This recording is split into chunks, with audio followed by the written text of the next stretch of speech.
안녕하십니까. 반갑습니다. 안종현입니다. 자, 이번 경매 물건에 대한 분석입니다. 돈 되는 지분 경매입니다. 본사건 현재 경매 진행 중에 있습니다. 물건 소재지가 인천광역시 부평구 부평동에 소재하는 다세대 주택인데요. 전체 층수 10층에서 무늬만 다세대인 것 같습니다. 나홀로인데 10층에서 7층에 해당되고요. 2분의 1 지분이 경매가 나왔습니다. 참고로 경매 사건 번호는 인천지방법원 2020타경 52만 4523호 강제 경매 사건이고, 건번 2차 매각 기일이 2021년 8월 20일로 지정이 되어 있습니다. 본사건 관련해서 경매 정보지를 첨부해서 보다 자세하게 말씀을 드리도록 하겠습니다.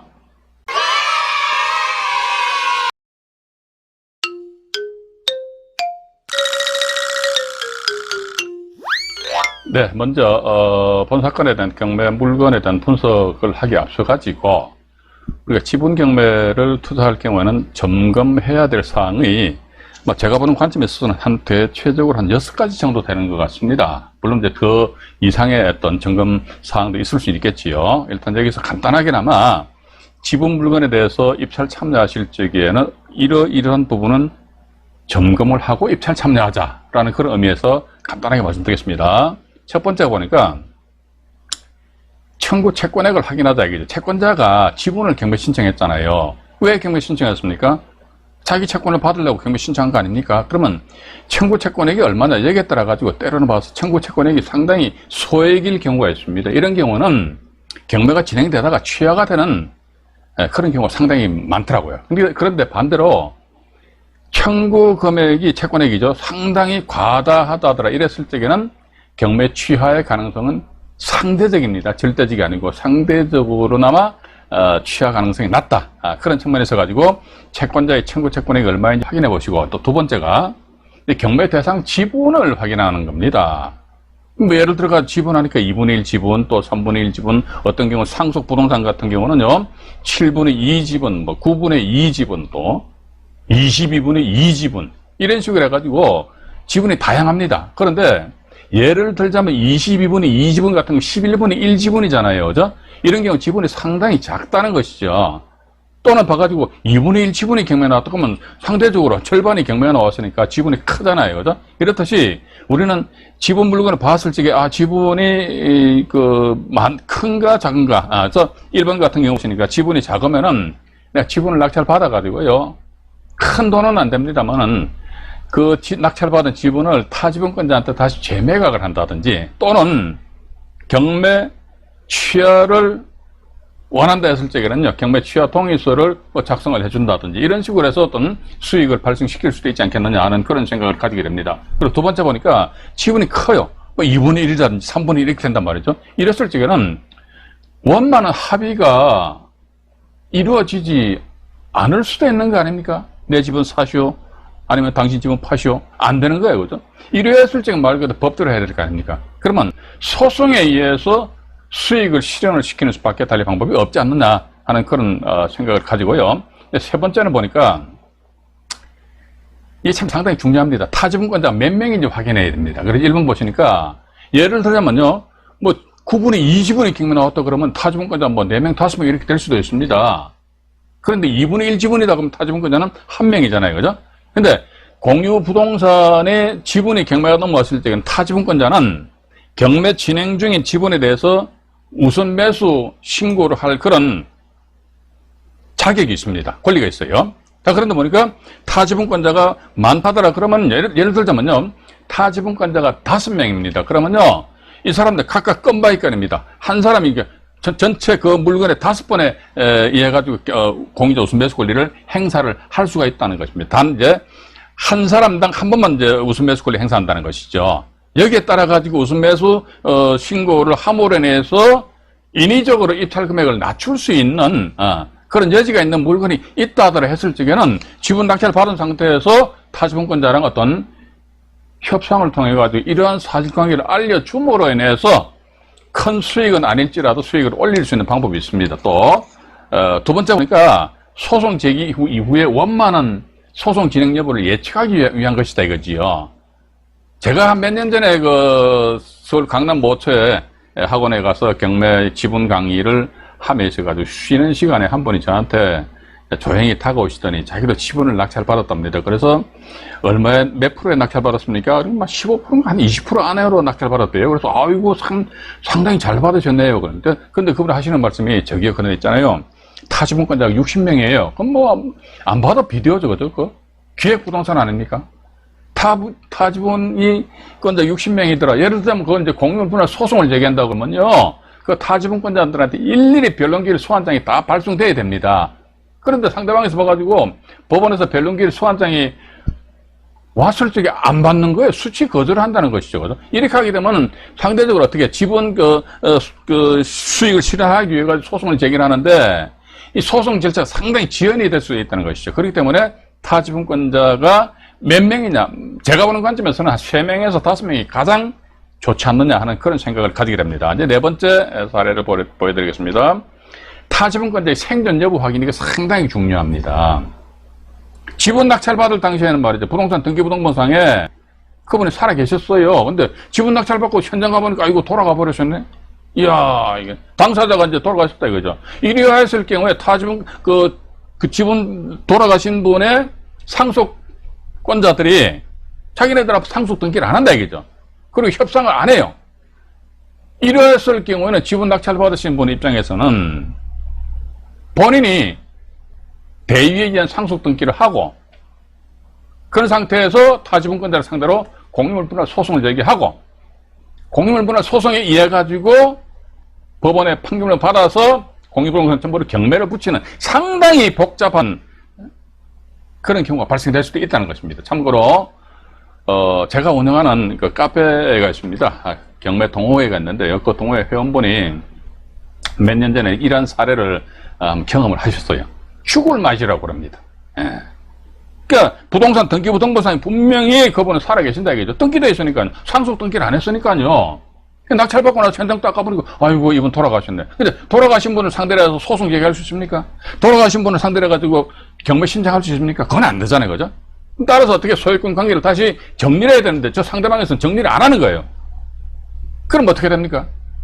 목마른 사람이 우물 파야 되지 않습니까? 그 본인이 가서 일일이 저 대위에 의한 상속 등기하고 그 상속 등기한 상태에서 공유물분할 소송 제기하고 소송 제기해서 판결을 받아가지고 경매를 붙여가지고 수익을 실현시키자니 말 그대로 산 넘고 물 건너 바다 건너 이런 현상이 나타난다는 것이죠. 그렇기 때문에 지분의 경매가 진행되었다 하더라 했을 적에요.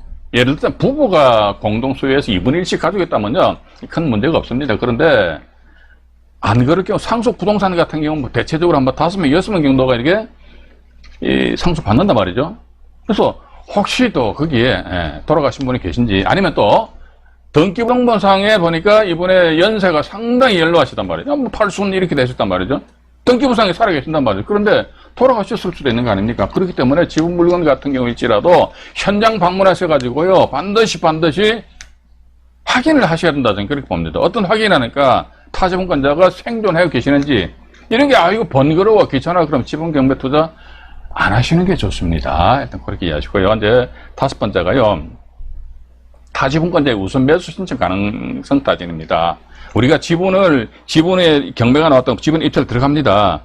지분 입찰 들어갔을 때 타지분권자는요, 그 지분에 대해서 경매 진행 중 지분입니다. 우선 매수 신청을 할 수 있는 그런 권리가 있다는 말씀 제가 드렸잖아요. 그죠? 나는 끼껏 열심히 해서 임장하고 띵동 초인종 눌러가지고 확인하고 했는데 보니까 입찰기일날 지분에 대해서 입찰 들어갔는데 타지분권자 뿅 해가지고 우선 매수 신고를 해버린단 말 그대로 정말로 뭡니까? 김이 팍 해버린단 말이죠. 그죠? 그렇기 때문에 타지분권자가 이게 100% 우리가 타지분권자가 우선 매수 신고를 할 수 있다. 이건 있을 수는 없어요.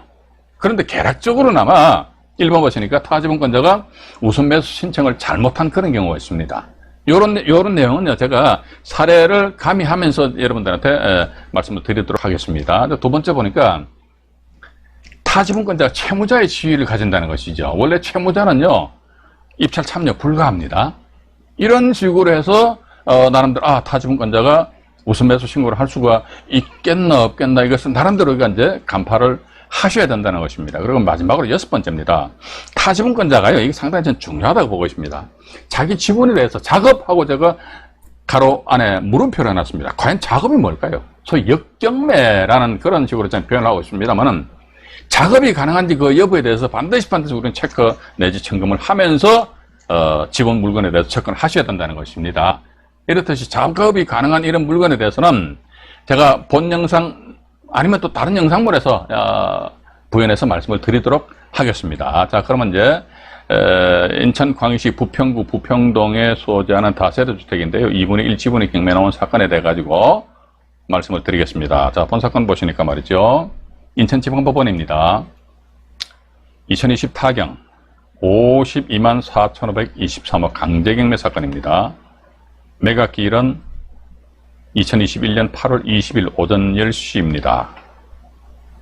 자, 그런데 요즘 2021년 현재 코로나 사태 때문에 법원에서 경매 기일을 변경을 하는 그런 경우가 이제 없지 않아 있을 수 있거든요. 그래서 입찰 참여하고자 하시는 분들은요, 입찰하시기 전에 이 사건이 이 날짜, 즉 2021년 8월 20일이지 않습니까? 이 날짜에 경매가 진행되는지 그 사실관계를 아마 경매 정보지 등을 보시게 되면요, 아실 수가 있지 않겠느냐는 그런 생각을 가지게 됩니다. 본건 같은 경우 보시니까 물건이 소재지가요, 인천광역시입니다. 인천광역시 부평구 부평동이고요. 로즈캐슬 7층입니다. 본건 전체 1층은 피로틸에서 주차장으로 되어 있고요. 전체적으로 1층 포함해서 10층으로 되어 있는데 그 중에서 7층에 소재한다. 일단 그렇게 보시면 되실 것 같습니다. 그럼 밑에 보시니까 기일 해가지고 요 2021년 8월 20일에서 최저 매각 금액이 6,230만 원입니다. 이 날짜에 이 물건 입찰 참여를 원하시는 분들은요, 6,230만 원의 10%인 얼마 623만 원을 입찰 보증금으로 준비하셔가지고 입찰 참여를 하셔야 된다는 것입니다. 자, 그런데 참고로 말이죠. 이 사건 같은 경우를 보니까 이것도 아마 국토교통부 실거래가 내역을 제가 첨부를 했습니다만은 먼저 간단하게 말씀드릴게요. 이 사건 같은 경우 보니까 현재 그 최근래입니다. 구청에 2021년도입니다. 2021년 1월 달에 보니 구청에서 요 본건 면적과 같은 그 물건이 1억 9,300만 원에 거래된 사례가 있어요. 근데 혹시 또 이제 요 최근에 뉴스도 보니까 자작극을 벌이는 그런 경우도 있잖아요. 자기네들이 사고 팔고 해서 가격을 올려버리는, 그런 아주 몰지각한 그 부동산 중개업 하시는 분들이 계시거든요. 대다수의 부동산 중개업 하시는 분들은 선량하십니다. 근데 그 중에서 꼭 선량하지 않으신 분들이 계시잖아요. 그죠? 그래서 혹시 모른단 말이죠. 그렇기 때문에 입찰 참여하실 적엔 입찰 가격을 정확하게 나름대로 조사 분석을 하셔야 되지 않겠느냐. 그런데 제가 보는 관점에서는 1억 9,300만 원은 가격이 타당할 것 같아요. 왜냐면은 본건 그 면적이 거의 흡사한 게 2021년입니다. 2021년 5월 달에 전세로 나갔는데 전세 금액이 얼마? 1억 7,850만 원의 전세로 나갔어요. 이것도 몇 층? 7층입니다. 7층.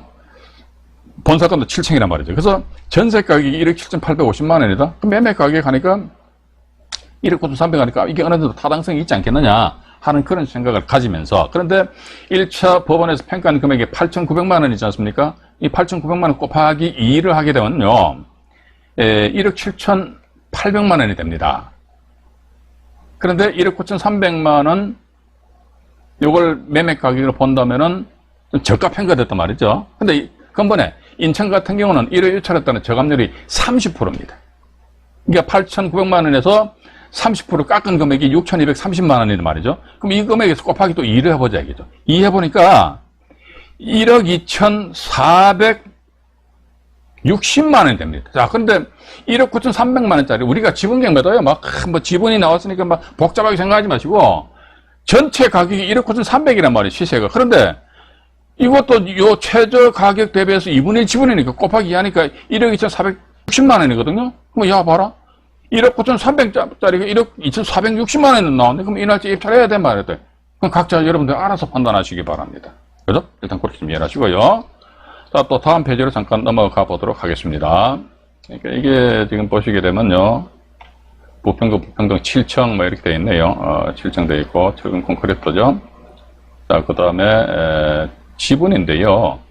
여기 보시니까 10층 중에서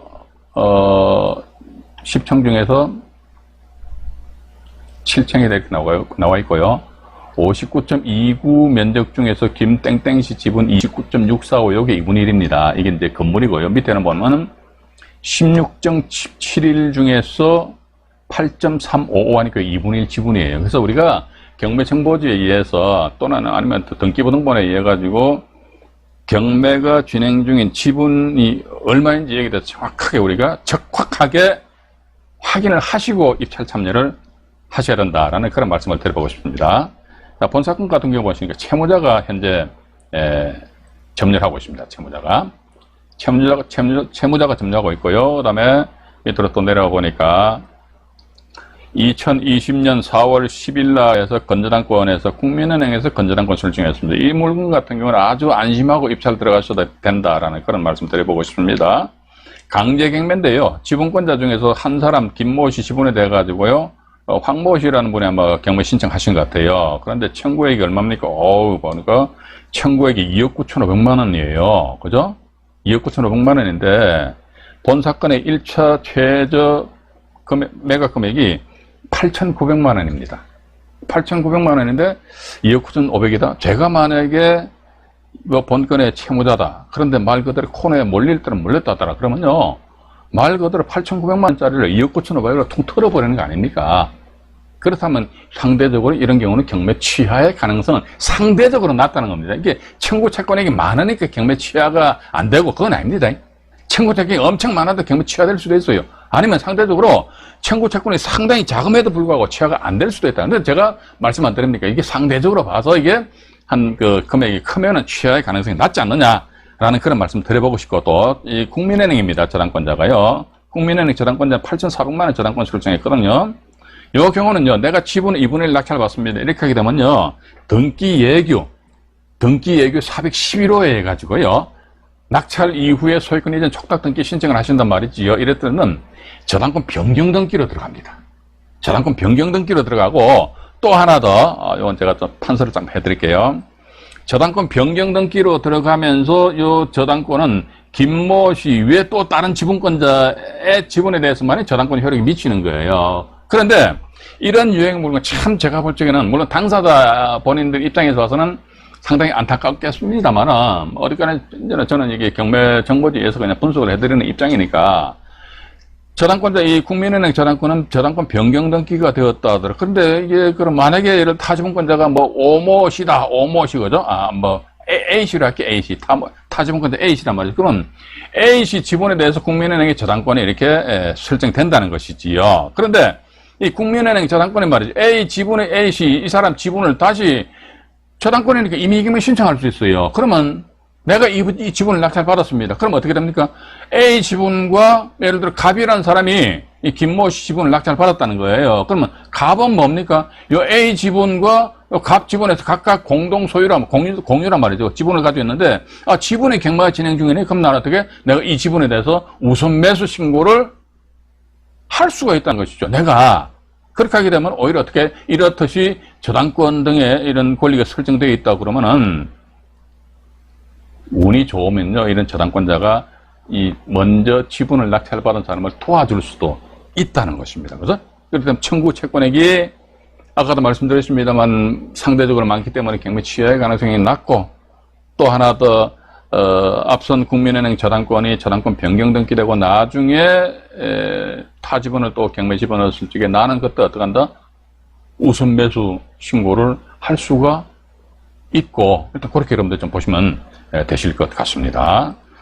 자, 다음 페이지로 잠깐 넘어가 보겠습니다. 매각 물건 명세서인데 보니까 조사된 임차 내역이 없어. 이게 그냥 이것만 보시면 될 거 아닙니까? 근데 제가 항상 말씀드립니다만은 이 건 같은 경우는 작성 일자도 크게 신경 쓰실 필요는 없을 것 같아요.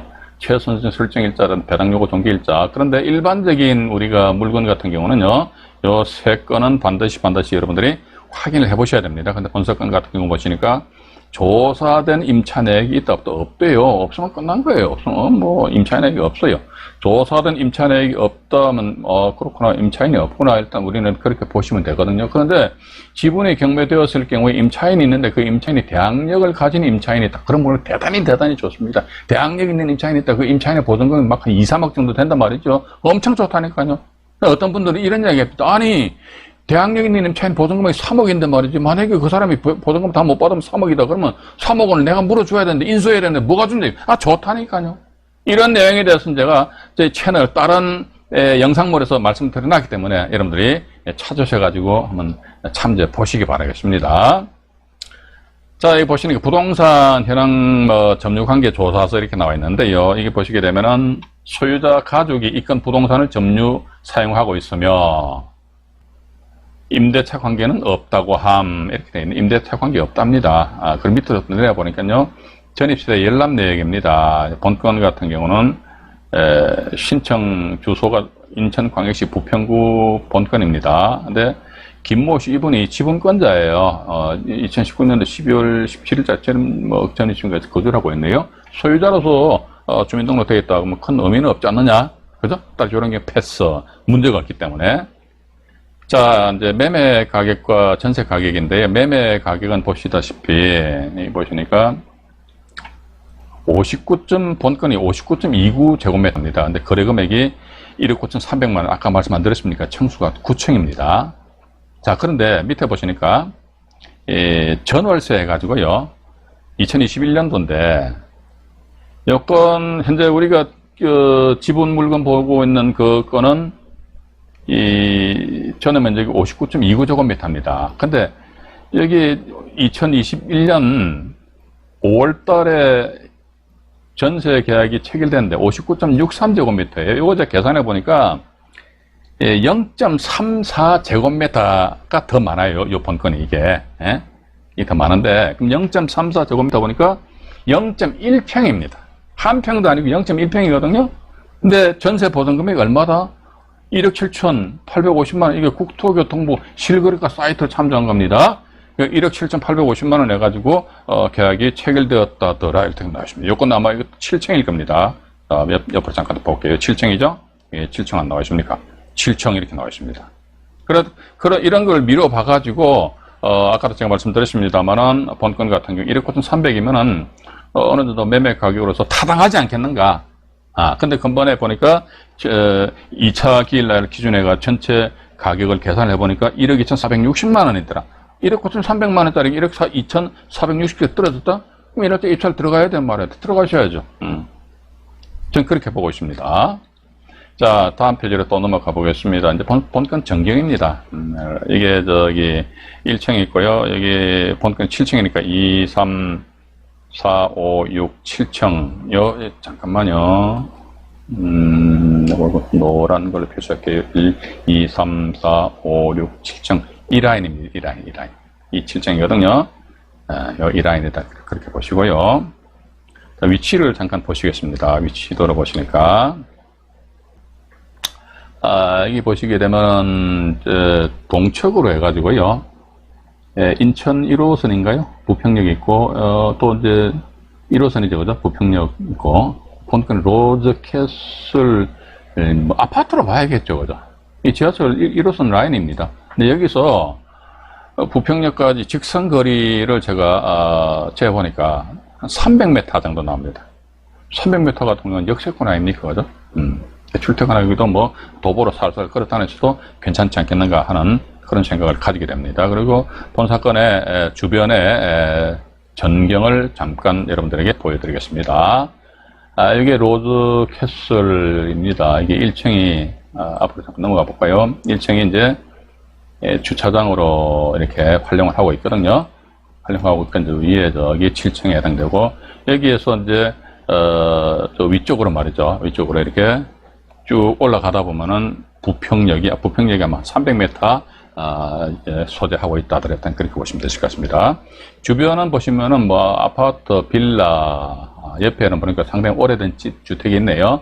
가 이제 혼자 있고 여기 담벼락 그 옆에가 이제 지하철이 다닌다. 일단 그렇게 여러분들은 좀 보시면 되실 것 같습니다. 근본 시간에는요. 지분이 경매가 넘어왔는데 잠깐만요. 죄송합니다. 네, 요건입니다. 인천지방법원 2020 타경 52만 4,523호 강제경매 사건입니다. 청구액도 상대적으로 과다하고 또 지분도 보니까 2분의 1이고, 그러니까 타지분권자 1명인데, 이 건 같은 경우는 타지분권자가 우선 매수 신고를 할지 안 할지는 제가 경매정보지를 막 뚫어지게 쳐다봐도요, 잘 모르겠더라고요. 자, 그런데 내가 입찰 들어갔습니다. 타지분권자 우선 매수 신고를 했습니다. 물론 타지분권자가 매각일 당일날 우선 매수 신고를 하게 되면요, 예를 들자면요, 밑에 보시게 되면은 2021년 8월 20일 날에서 6,230만 원이 최저 매각 금액이잖아요. 그럼 이 금액에 10% 623만 원을 법원의 타지분권자는 보관시켜야 됩니다. 그런데 우선 매수 신고만 하고 입찰 보증금 안 내는 거예요. 그럼 꽝입니다. 끝난 거예요. 안 됩니다. 예. 그렇기 때문에 이게 지분이 경매된다 했을 경우는 항상 타지분권자는 우선 매수 신고를 할 수가 있겠구나 라는 그런 전제 하에서 우리는 지분 물건에 대한 투자를 하셔야 되지 않을까 하는 그런 말씀을 드려보고 싶습니다. 이상 도움 되시길 바라겠습니다. 안정현이 말씀드렸습니다. 네, 고맙습니다.